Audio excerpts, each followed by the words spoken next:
Yeah, I wonder if anyone else is joining us this morning, but I guess they'll kind of come in.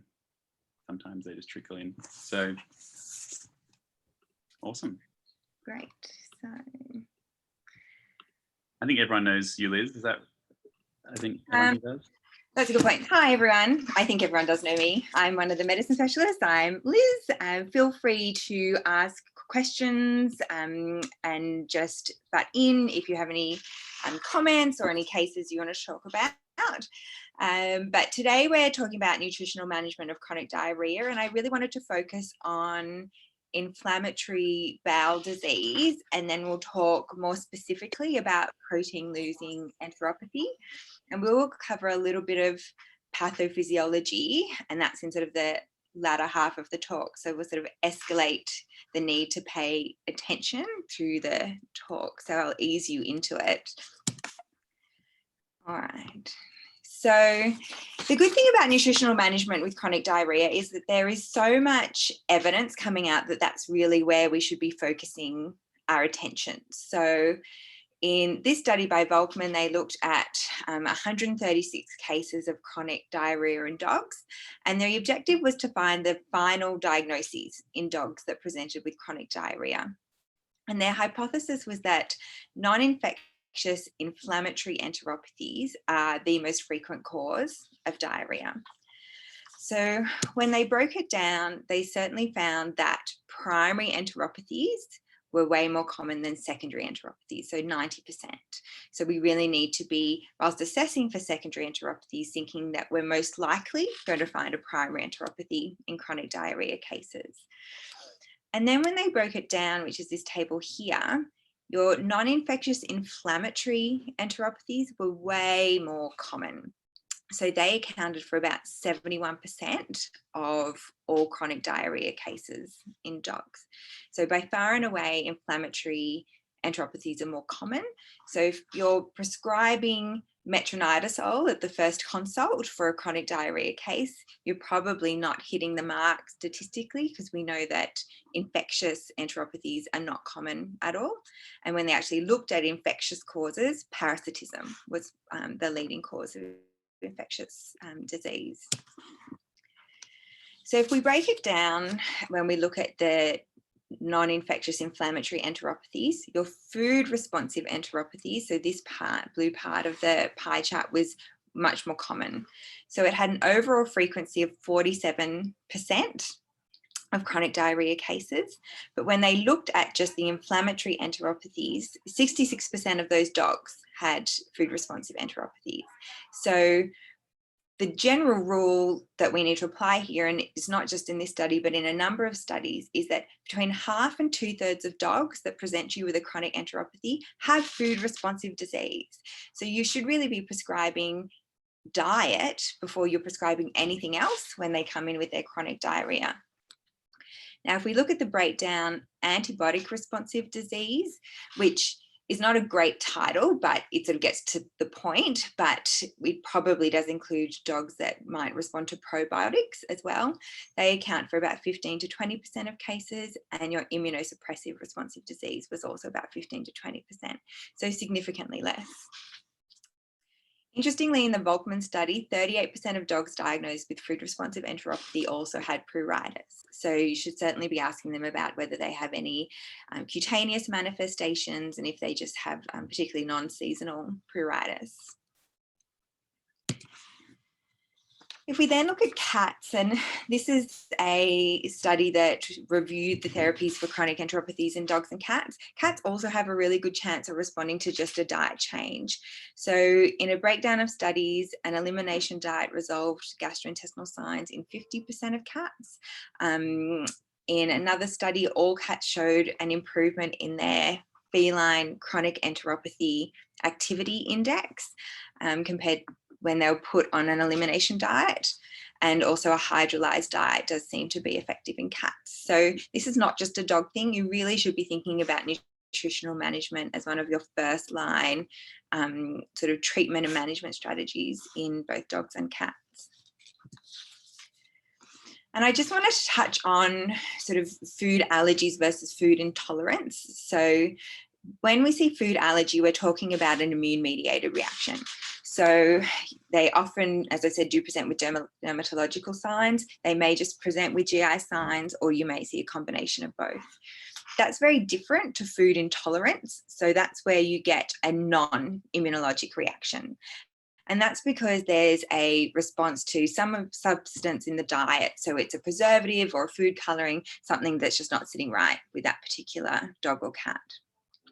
But what we know in terms of the most common allergens is for dogs, it's beef, dairy, chicken, and wheat.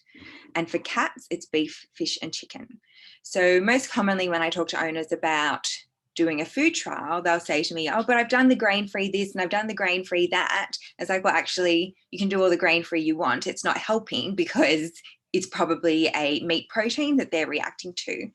And, you know, often we'll say to these patients, put them on chicken and rice, but we know that they often have a really good chance of having a chicken allergy. An important thing to notice with cats is that when they're having an adverse food reaction, vomiting is much more prevalent in cats than in dogs. So do just think about adverse food reaction if you have a cat that intermittently vomits.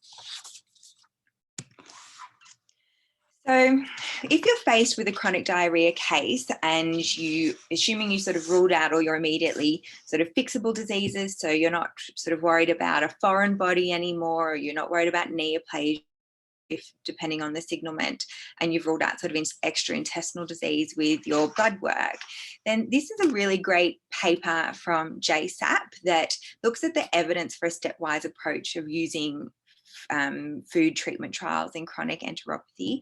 And what they also did with this review is they wanted to compare the term chronic enteropathy with inflammatory bowel disease, which is what most of us sort of default to as a title. And then it's probably more appropriate that we refer to these cases as chronic enteropathy. And the treatment and outcome of IBD in dogs is really very different to IBD in humans. And most dogs with chronic enteropathy, or what we often refer to as IBD, actually do not need immunosuppressant treatment. So what we currently believe is that in dogs with chronic enteropathy, there needs to be a sort of genetically susceptible patient. Then there needs to be some triggering events, so whether that's food components or the environment or the intestinal microbiome components, and then that leads to this idiopathic inflammation.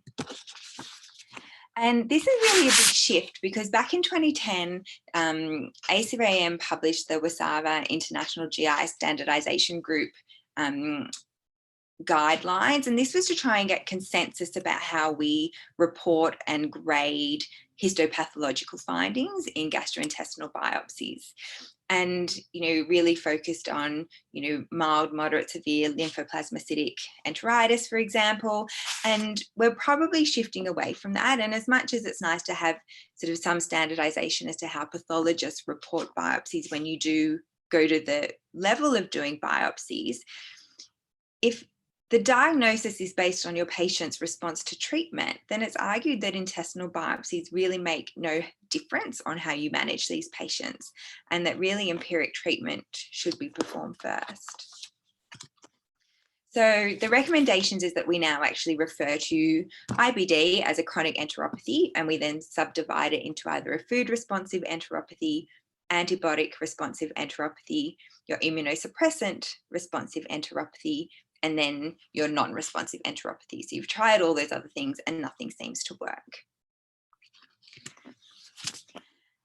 And, really it comes back to the fact that histology does not show sort of any changes that would help us think, is this food responsive or otherwise? So if you get a report of either mild, moderate, or severe lymphoplasmacytic infiltration, you still need to go through that stepwise approach of trying diet, trying probiotics, maybe trying antibiotics, and so on. Now, that's very different if you are worried about a particular disease like neoplasia, or let's say you're presented with a Frenchie or a boxer and you're worried about granulomatous colitis. Then in those cases, absolutely go for biopsies, particularly in boxers, because we know that they get granulomatous colitis, but they also have a breed predisposition to IBD, and you're going to manage those very differently. So this is in cases where you just have a suspicion that it is a sort of general chronic enteropathy and not a specific disease process. Now, what we sort of know from the literature is that dogs with food responsive enteropathy are generally younger than dogs that don't have food responsive enteropathy. So if you have a 2-year-old dog that presents with chronic diarrhea, there's a really good chance that they're going to respond to diet change. Dogs with food responsive enteropathy most often presented with signs of large intestinal disease. And dogs with food responsive enteropathy usually showed a low clinical disease activity, and they often have normal albumin levels. So they're the dogs that you need to think you have a really good chance of success with diet change. We also know that there's convincing evidence of long-term clinical remission in dogs when they are fed an antigen-restricted diet, so they can have complete resolution, or at least have, years and years of being disease-free. And we know the response rate in dogs is over 50%, and probably even better in cats. So it makes so much sense to try diet. And the reason why dietary management works is because of the impact on the microbiome. So you're going to decrease your dietary antigen, assuming you're using a novel protein or hydrolyzed diet, and that's going to sort of reduce your inflammatory response, because if you've got a really strong inflammatory response to an antigen, you're going to get subsequent inflammation-induced dysbiosis. So you want to decrease your dietary antigen. A lot of these diets have omega-3 supplementation in them, so they're going to be anti-inflammatory. And also a lot of them have fiber supplementation, so that's going to help promote small intestinal and colonic health. And all of this results in increasing your diversity of your microbiome species. It's going to decrease your pathogens, and just that improving enterocyte health is going to be important. So the approach to food responsive enteropathies is either to use a novel ingredient. Now, ideally with those, you want to provide a novel protein and a novel carbohydrate. And most of us don't go to that level. We'll often just choose a novel protein source. But if you want to do it sort of strictly novel, then it should be novel protein and carbohydrate. The concern, however, is that as more sort of boutique diets get on the market, particularly sort of the non-prescription over-the-counter diets, is that there is some evidence that those diets are contaminated with proteins that are often not listed in the ingredient list. So that's going to make it really difficult for you to do a proper food trial. Also, as we get more boutique and unique ingredients, is anything truly novel these days? So we're seeing more and more diets that are sort of salmon and potato and venison and so on, and that you could try and get the best diet history in the world, but trying to find a novel protein source is getting increasingly difficult. So for that reason, hydrolyzed is often easier. So protein is broken down into your small polypeptides so that it can evade sort of that strong immune surveillance response. But again, getting a complete dietary history is not the be all and end all, because you can get cross-reactivity. So if you have a dog that has a chicken allergy, there can be cross-reactivity to like turkey protein antigens, so they're going to react to turkey as well. So you just need to keep that in mind. There is also some emerging evidence that hydrolyzed diets for food responsive disease are more beneficial than novel protein diets. Particularly, they've seen dogs that have failed a truly novel protein diet, not seen a response, but then they have positively responded to a hydrolyzed diet. So just keep that in mind. Then just to touch on the highly digestible diets. So they're just becoming more popular and sort of being released by a bunch of the prescription food companies. So they're usually low to moderate fat concentration. They usually have highly digestible ingredients, and they do have variable fiber concentration. So they're going to have typically both soluble and insoluble fiber. And probably the main reason to use that in chronic diarrhea is for owners who can't feed a diet exclusively. So where a novel protein or hydrolyzed diet is going to be really tricky. So So I wanted to move on to this paper and talk about the nutritional management of protein-losing enteropathy. And if you've not read this paper, do yourself a favor and read it, because I really, really love it. And even though it's a little bit of a tricky read, it's one of those papers where you sort of have these aha moments and you're like, oh, I actually understand how the lymphatic system works, not just in the gut, but more generally. And so when you're faced with dogs that have like lymphedema, or even just edema generally, and you're sort of waiting for the lymphatics to drain that edema away, the way they describe the lymphatic system just makes a lot of sense. So I highly recommend you read this review. It should be, I think, open access. It's with JBIMS, so definitely have a read. For those that are preparing for membership levels, that's way more detail than what you need, so don't study it too much. Now, this looks like a really busy picture, and it is, and I don't want you to try and get your head around this picture in too much detail, but what I want you to appreciate is that this is your intestinal wall down the bottom here. These are your villi, so this is the normal villus. You've got your little red and blue lines, which is your little capillaries. And then this yellow line is your lymphatics. So that's your little lacteal going down into your lymphatics more generally. And this is your intestinal lumen. Okay, so gut wall, villi. They have just documented all the different types of diseases that villi can have, but don't worry about that. I just want you to appreciate at the moment, intestinal wall, your little villi that have your blood vessels and your lacteals going to your lymphatics, and then this is your intestinal lumen. Okay, so we're going to refer to that picture quite a lot. So PLE is not a disease, it's a syndrome. So it's most often a feature of what we would call inflammatory bowel disease or chronic enteropathy now, but we see it with other diseases, so lymphangiectasia, neoplasia, lymphangitis, although that's pretty rare. And PLE in cats is really rare, so we'll focus most of our discussion on dogs. What's interesting is that we probably give a lot of these dogs immunosuppressive drugs, and that's really different to in people, where the cornerstone of management is diet. Now, protein-losing enteropathy is most commonly described in Yorkies, Border Collies, German Shepherds and Rottweilers, so you need to have it on your radar if they present you with chronic diarrhea. It's really important you do some blood work and check their albumin. But PLE is usually associated with a lymphocytic plasmacytic enteritis rather than a primary intestinal lymphangiectasia. Now, PLE is associated with a lymphocytic plasmacytic enteritis in approximately 66% of cases, and it's associated with lymphangiectasia in about 50% of cases. If you do think you have a primary intestinal lymphangiectasia, we don't entirely understand why it happens, but the breeds you want to be thinking about are your soft-coated Wheaten Terriers, Yorkies, so in particular Yorkies, the Maltese and Shar-Pei. So with the difficulty is trying to work out, do you have an inflammatory bowel disease or do you have chronic enteropathy versus a primary intestinal lymphangiectasia? So the tricky thing is that lymph is a local tissue irritant. So it leads to inflammation and granuloma formation.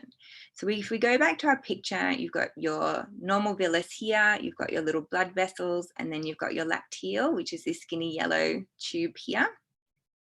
Now, what happens in primary intestinal lymphangiectasia is that you get these grossly dilated lacteals. So you can see this yellow tube on the side. It's got really sort of thick and dilated. And then that's going to ultimately rupture.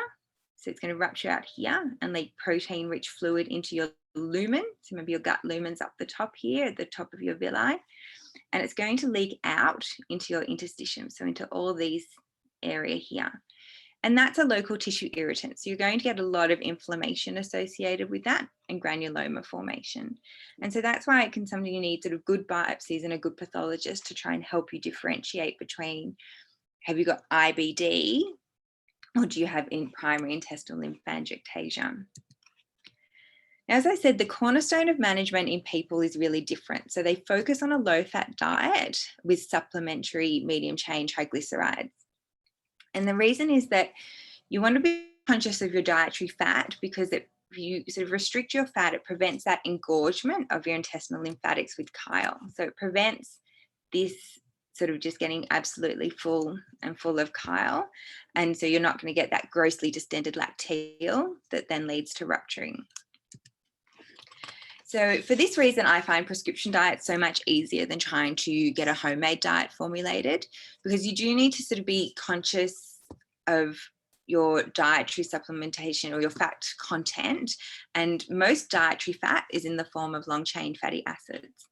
But you need to know how they're absorbed. So long-chain fatty acids are actually absorbed into the enterocyte to form the chylomicrons, and they then enter the lymph via the lacteal. So when you've got your long-chain fatty acids, they go into the enterocyte, they then go into your lacteal and lymph to then go through the body. That's different to your medium-chain triglycerides because they're water soluble.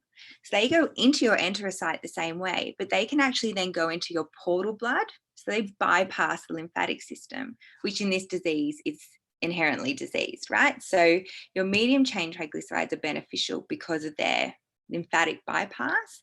So you need to be conscious of like the forms of dietary fat that you're giving.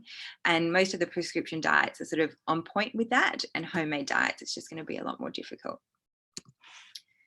So when we think about what our dietary proportions should be for protein losing enteropathy, we generally want about 55 to 60% carbohydrates, 10 to 15% total fat, and about 25 to 30% protein. And that needs to be a highly digestible protein source. But it's important that we still do need some long-chain fatty acids for our EFAs and supplementation of our fat-soluble vitamins, so vitamin A, D, E, and K, particularly if your dietary fat content is low. So it's just really important if we're looking at dietary management, particularly with homemade diets, that we're not giving deficiencies as a result. Now, in that paper, they actually have a really beautiful table, and it's based, I think, on the data for the diets in Europe. So it may not be exactly the same in Australia, but they actually look at your various prescription diets and look at the protein and fat and so on. And so then you can say, all right, well, am I worried about a sort of primary intestinal lymphangiectasia where fat restriction is going to be the most important thing? Or do I think I have IBD or chronic enteropathy with a secondary lymphangiectasia where I need to be conscious of fat restriction, but also I want a hydrolyzed protein? So you can just work out which diet best fits your needs. And you might say, okay, well, I've got hypoallergenic, but I'm worried that the protein might be a little bit at the bottom end of what I want. So I might supplement a highly digestible protein into that hypoallergenic.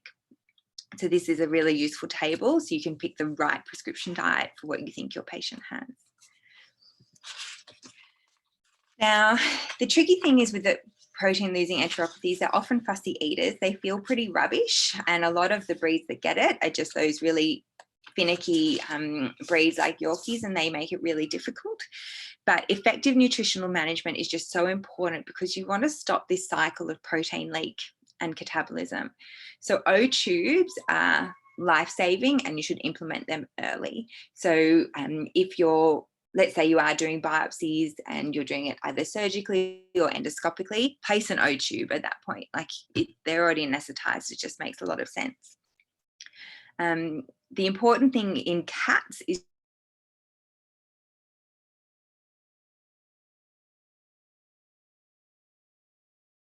so if you're doing O tube feeding, just keep your volume in mind.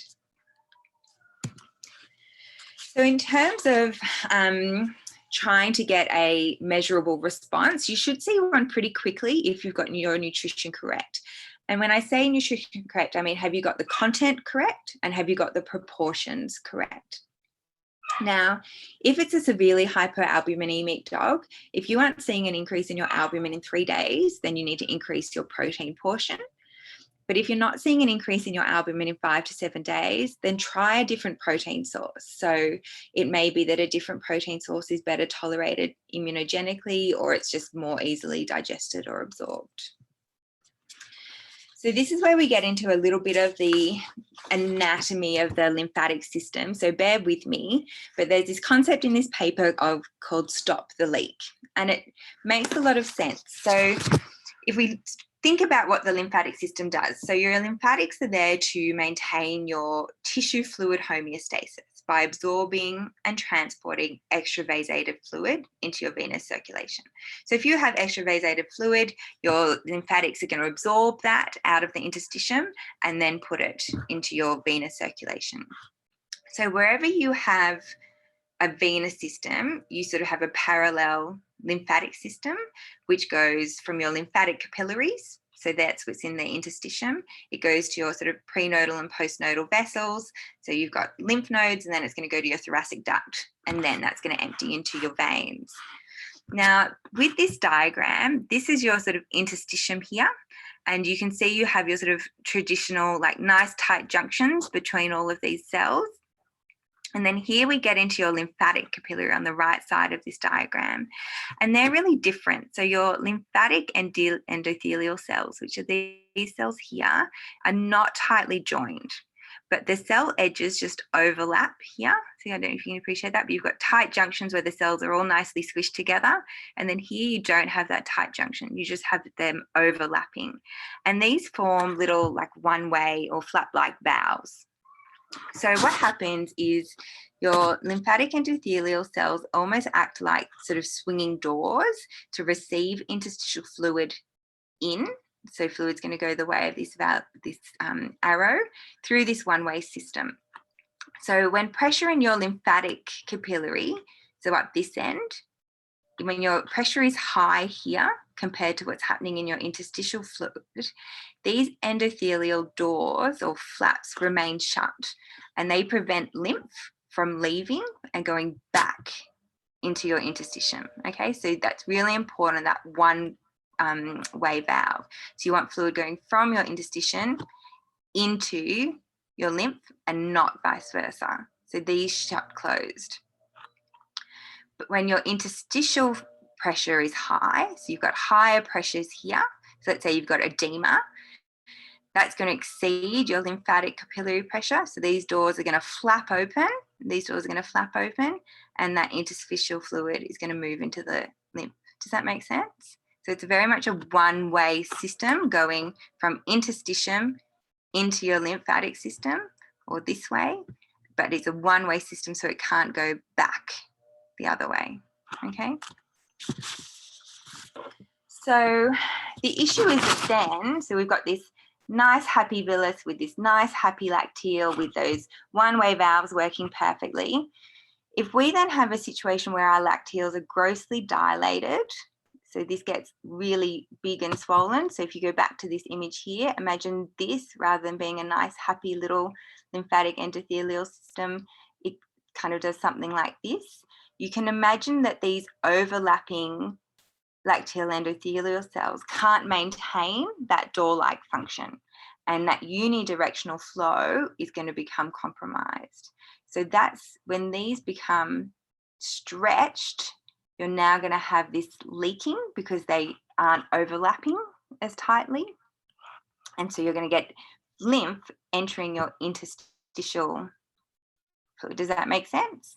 So if this gets really dilated, these don't have that nice snug overlapping. So then you lose your unidirectional flow and you're going to get lymph going back into the interstitium. And so if we go to our picture, this lacteal is in distress and is really dilated. So lymph is going to go into your interstitium here. And then it's also potentially going to go up through the tip of your villus, and that's into your gut lumen. Okay. So when we think about how we manage lymphangiectasia, we do need to consider Starling's forces and osmolalities. So this is your gut lumen, and in your fasted state, the gut lumen, and this is in a person, has an osmolality of about 200 to 250. So if we compare that to serum osmolality, because keep in mind, you've got your venous circulation here and your lymphatics nearby. So in a fasted state, your intestinal lumen has an osmolality of, let's say, 200. Compared to your serum osmolality, that's higher, so 290 to 300. So when you're fasted, your gut is hypoosmolar to your serum.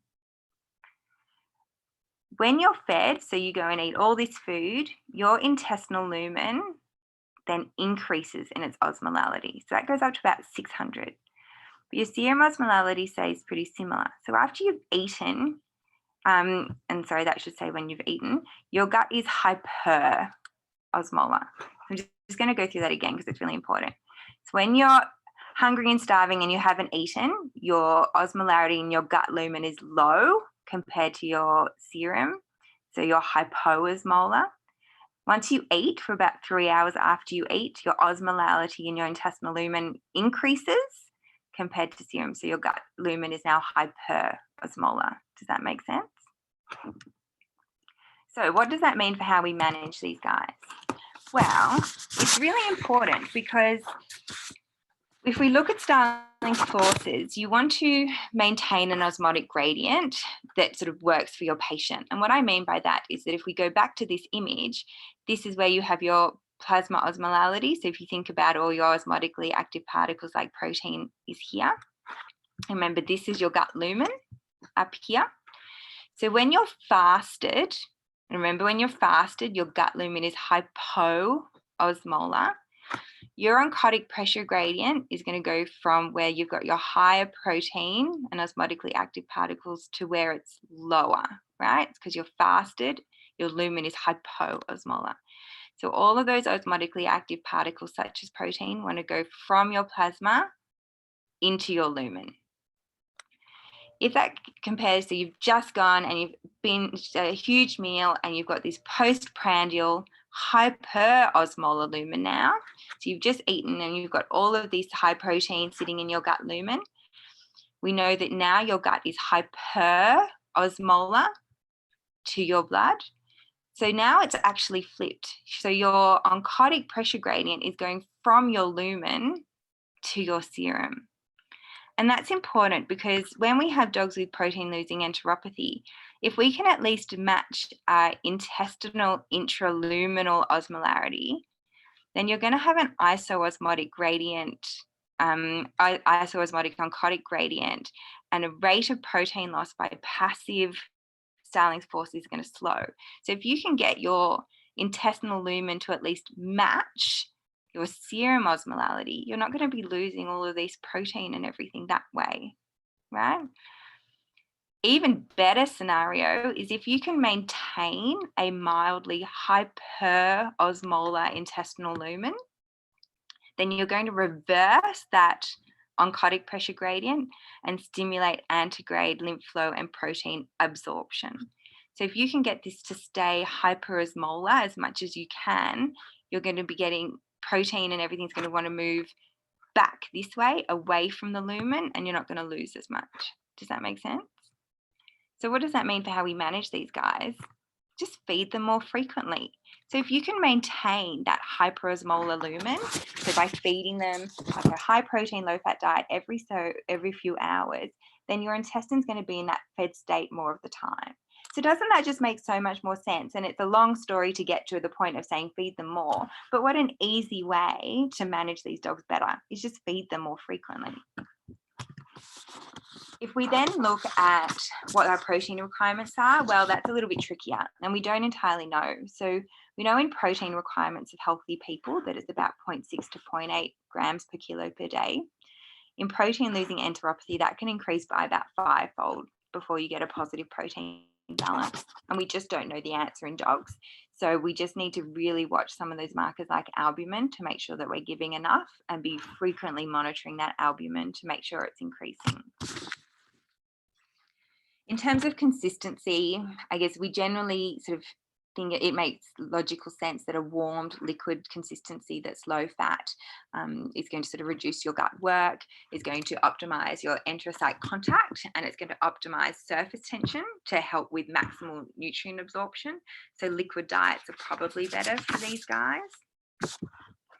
And I guess the thing is, well, you know, we're so used to often giving immunosuppressive drugs to these guys. The thing is that we know it works. So in one of the studies with Yorkies that we know are commonly affected by protein-losing enteropathy, 10 out of 11 Yorkies responded to diet alone.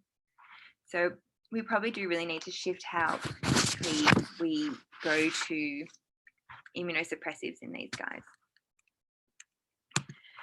So then just to move on, I want to talk about some of the deficiencies that we can see. So one thing to have on your radar is cobalamin deficiency. So we think about that with small intestinal disease, so particularly when it affects the ileum. So we worry that we see destruction of cobalamin receptors in the ileum, and that leads to malabsorption. You can also just get, with generalized intestinal mucosal disease, reduced expression of the cobalamin receptors. And then when we see it with EPI, you get insufficient pancreatic proteases to digest the R protein that's required to liberate cobalamin. And similarly, in EPI, intrinsic factor struggles to be secreted.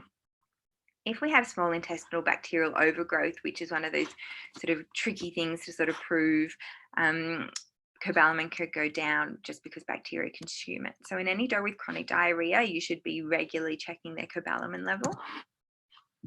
But definitive cobalamin deficiency is really difficult. So we need to be thinking about the clinical signs that are associated with cobalamin deficiency when it happens on a cellular level. So they can have weight loss, they can have a poor hair coat, they can have vomiting and diarrhea.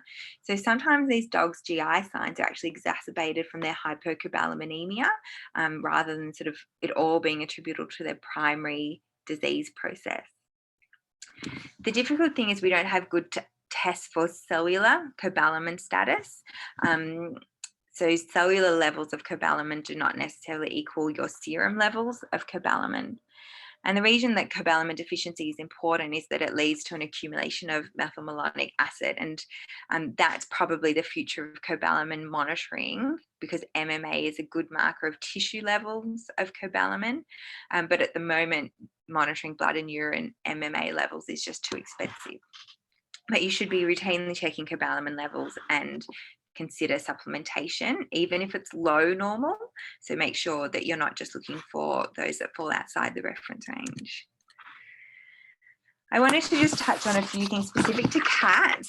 So with cats, protein is just so important. So the quantity, quality, and digestibility of protein needs to be at the forefront when you're managing cats. Reasons is they just have a shorter GI tract compared to dogs, and they just have a greater need for protein.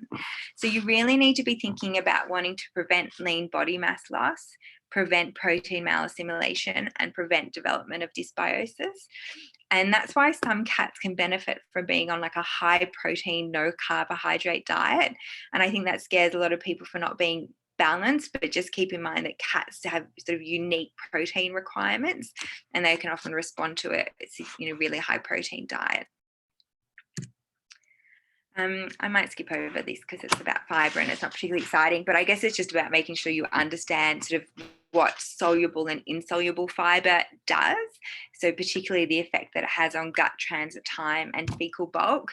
There's a few diets that are coming out that sort of talk about their fiber supplementation.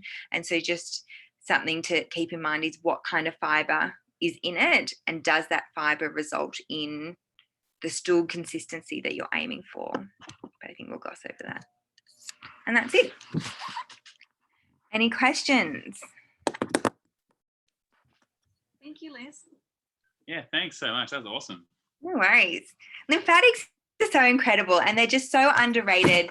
Like, people don't give the lymphatic system the acknowledgement it deserves for like general homeostasis. And the venous system really doesn't absorb fluid. Like, it's your lymphatics that are doing that, and I think we just forget about them. Yeah. Liz, I wanted to ask, when you said earlier on about cats vomiting more frequently than dogs, was that just with general chronic enteropathy?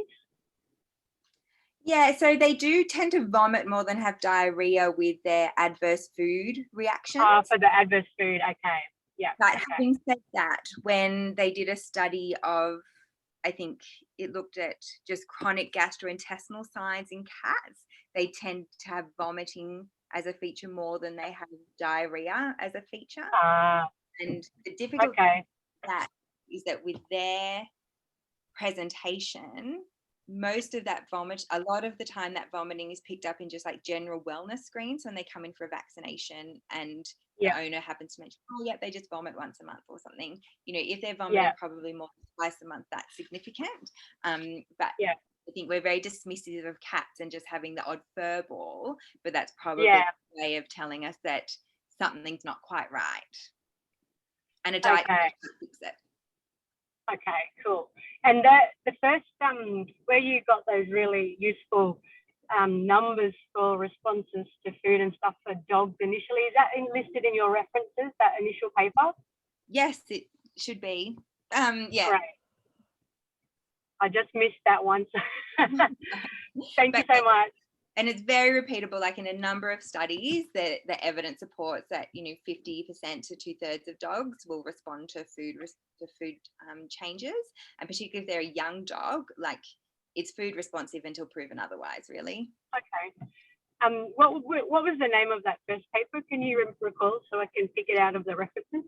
It was, if you start with the Mikilski paper. The Mikilski one? Yep. And then get in touch with me if that doesn't answer it. Cool. Thank you so much. No worries.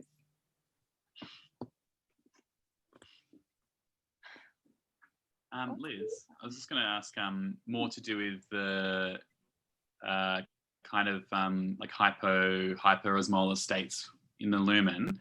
Yeah.